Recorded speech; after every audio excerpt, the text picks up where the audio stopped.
काला पहाड़ इतिहास का एक ऐसा कलंक है जो बुराइयों के पिटारा के सिवाय कुछ भी नहीं।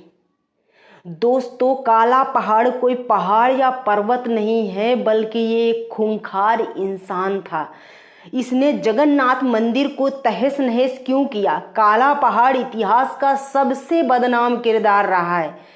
इतना बदनाम कि उसके बारे में जो कुछ भी इतिहास में लिखा गया उसमें बदनामी के सिवा कुछ भी नहीं लिखा है। कौन था काला पहाड़, इसके बारे में इस वीडियो में बात करूंगी। नमस्ते, आप सभी का अभिवादन करती हूं। चैनल पर नए हैं तो प्लीज़ चैनल को सब्सक्राइब जरूर करें, वीडियो को लाइक और शेयर करें।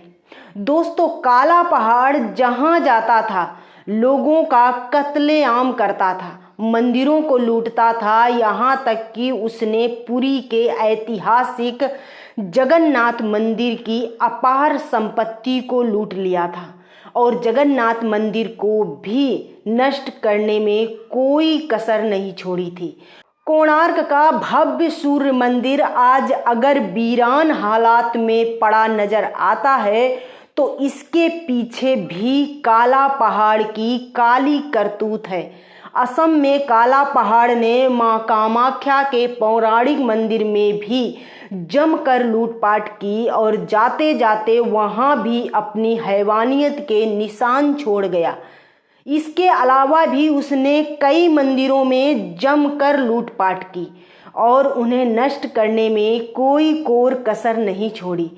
काला पहाड़ के बारे में उल्लेख मुगल साम्राज्य के रिकॉर्ड में किया गया है। जगन्नाथ मंदिर के रिकॉर्ड में भी काला पहाड़ के मंदिर पर हमले का रिकॉर्ड मिलता है। दोस्तों, यहाँ बता दूं कि काला पहाड़ जन्म से एक हिंदू बताया जाता है। इसके असली नाम को लेकर इतिहासकारों में मतभेद है। कुछ इतिहासकार इसे काला चंद राय और कुछ इतिहासकार इसे राजीव लोचन राय बताते हैं।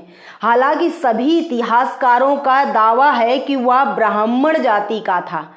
अब प्रश्न उठना लाजमी है कि एक ब्राह्मण ही सनातन धर्म का इतना खूंखार भक्षक कैसे बन गया? काला पहाड़ कलिंग, जो कि आज उड़ीसा है, गजपति मुकुंद देव की सेना में सेनापति हुआ करता था। उसका शरीर बहुत बड़े आकार का और ताकतवर था। उस समय अकबर का भारत के कई राज्यों पर शासन था। गणपति मुकुंद देव की दोस्ती भूरी श्रेष्ठ वंश के राजा रुद्र नारायण से थी। इनका शासन आज के बंगाल के हावड़ा, हुगली, बर्धमान, मिदनापुर जिले पर हुआ करता था। रुद्र नारायण की नौसेना जो थी वह बहुत ही ताकतवर थी।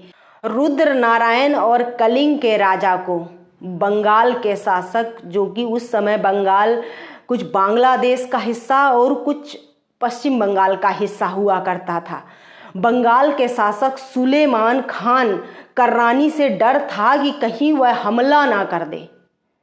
अकबर भी चाहता था कि कर्रानी पर ये दोनों हमला कर दें, चूंकि कर्रानी भी अकबर को टैक्स दिया करता था। लेकिन अकबर भी इस अफगानी शासक की बढ़ती ताकत से बहुत परेशान था। अकबर की सहमति से कलिंग और रुद्र नारायण की सेनाओं ने कर्रानी पर हमला करने की रणनीति बना डाली और काला पहाड़ को दोनों राज्यों की सेना का सेनापति बना दिया गया। अब काला पहाड़ पहले जहां एक सेना का सेनापति था, वहां अब दो सेनाओं का सेनापति हो गया, जो कि बहुत ताकतवर हो गया। इस लड़ाई में कलिंग और रुद्र नारायण जीत भी गए। इनाम में काला पहाड़ को इन दोनों ने कई जिलों का प्रशासक बना दिया। सुलेमान कर्रानी ने संधि के लिए कलिंग और रुद्र नारायण को अपने राज्य बुलाया तो इन दोनों ने काला पहाड़ को भेज दिया, खुद नहीं गए। यही इतिहास ने मोड़ ले लिया। कर्रानी की बेटी गुलनाज से काला पहाड़ की पहली मुलाकात होती है और वह उसके प्रेम में पागल हो जाता है। हालांकि इतिहास में दावा किया जाता है कि कर्रानी ने जानबूझकर अपनी बेटी को काला पहाड़ को काबू में करने को कहा था।